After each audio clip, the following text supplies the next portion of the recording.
హైదరాబాద్ నగర అభివృద్ధికి master plan తో ముందుకెళ్తామన్నారు సీఎం రేవంత్ రెడ్డి. గత ప్రభుత్వంలో తొందరపాటు నిర్ణయాలు తీసుకోమన్నారు. త్వరలోనే రీజనల్ రింగ్ రోడ్డు పనులు మొదలు పెడతామన్నారు సీఎం.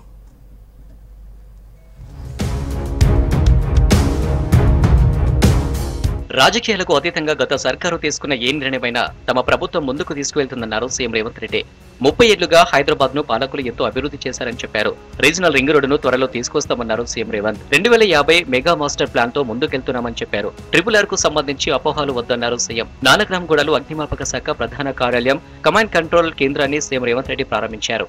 నేను ముఖ్యమంత్రిగా బాధ్యత చేపట్టిన తర్వాత మా మంత్రివర్యులు కోమటిరెడ్డి వెంకటరెడ్డి గారు మేమందరం నితిన్ గడ్కరీ గారితో చర్చించి మాట్లాడి ఇమ్మీడియట్గా రీజనల్ రింగ్ రోడ్కు సంబంధించిన అన్ని పెండింగ్ సమస్యలను పరిష్కరించాలని కేంద్ర ప్రభుత్వాన్ని సంప్రదించి ఆ సమస్యలన్నిటినీ దాదాపుగా పరిష్కరించినాం. 354 కిలోమీటర్స్లో దాదాపుగా 50% రోడ్డుకు సంబంధించిన నిధులు, ల్యాండ్ ఎక్విజిషన్ పూర్తయింది. భవిష్యత్తులో ఏవైతే రీజనల్ రింగ్ రోడ్డు విషయంలో ఏమైనా అపోహలు ఉన్నా వాటన్నిటిని తొలగించండి. తొందరలోనే తెలంగాణలో రీజనల్ రింగ్ రోడ్ కూడా రావడం జరుగుతుంది. అపర మేధావుల్లో తమ ప్రభుత్వం నిర్ణయాలు తీసుకొద్దన్నారు సీఎం రేవంత్ రెడ్డి. అలాంటి నిర్ణయాలు తీసుకుంటే మేడిగడ్డ మాదిరి అవుతుందని చెప్పారు.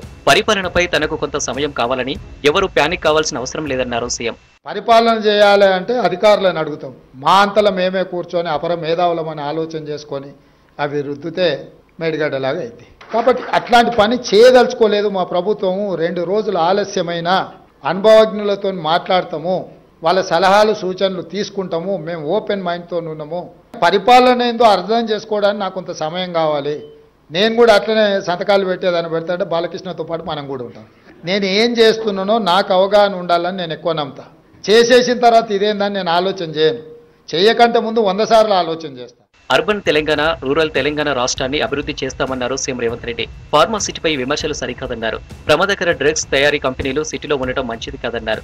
అంతర్జాతీయ ఎయిర్పోర్టు పక్కన డ్రగ్ తయారీ కంపెనీ ఏర్పాటు అసలే మంచి నిర్ణయం కాదన్నారు సీఎం. వాటిని సిటీకి దూరంగా గ్రామాల్లో నిర్మించేలా చర్యలు తీసుకుంటామని చెప్పారు. 10 నుంచి 15 గ్రామాల్లో ఫార్మా ఫార్మ్ కు ప్లాన్ చేస్తున్నామని చెప్పారు సీఎం. ఒకే చోట 25,000 ఎకరాల్లో ఫార్మా తీసుకొస్తే నగరం అంతా కలుషితం అవుతుందనే అపోహలకు ఎవరు లోను కావద్దన్నారు. మనకు హైదరాబాద్కి 14 రోడ్లు ఉన్నాయి. ఈ రోడ్లల్లో ఎయిర్పోర్ట్ నుంచి 1 అవర్ లోపల రీచ్ అయ్యే ఏరియాల ఫార్మా విలేజ్లు 2000 ఎకర్స్ నుంచి 3000 ఎకర్స్ ఏరియాస్ను అన్నిటిని కూడా డివైడ్ చేసి ఒక 10-15 ఫార్మా విలేజ్లు డిజైన్ చేసి ఒక 10 కంపెనీలనో 15 కంపెనీలను ఒక్కొక్క ఏరియాలో పెడితే ఉత్తగా ఇండస్ట్రీస్ పెట్టి వెళ్ళిపోకుండా అక్కడ ఉండేవాళ్ళు ఒక గేటెడ్ కమ్యూనిటీ లాగా అక్కడనే ఉండాలి. అక్కడనే స్కూల్స్ ఉండాలి, అక్కడనే హాస్పిటల్స్ ఉండాలి, అక్కడనే షాపింగ్ మాల్స్ ఉండాలి, అక్కడనే వాళ్ళు జాబ్ చేసుకునే ప్రాంతము ఉండాలి. అట్లా ఇవ్వాలన్నది మా ఆలోచన.